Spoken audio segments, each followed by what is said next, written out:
And Ameren announced that they will be making an adjustment to their residential supply costs through May of 2024.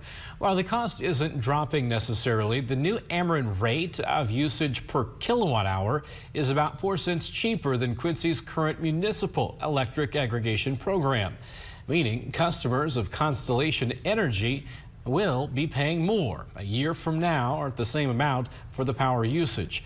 This begs the question, should you switch? The city and energy officials encourage residents to weigh their options. It's really a win-win for everybody. The customer, the resident of Quincy, has the opportunity to choose the lower rate, and Ameren is the lower rate at no cost. The city has a contract with Constellation for until next October, but there is no cost for people leaving. The contract does provide the opportunity for people to opt out if they wish to do so. And to change service from Constellation to Ameren, all you need to do is call Constellation. That number is 800-990-2004 and provide them with a notice. Add your Ameren account number. Your service will then be switched over to Ameren. New at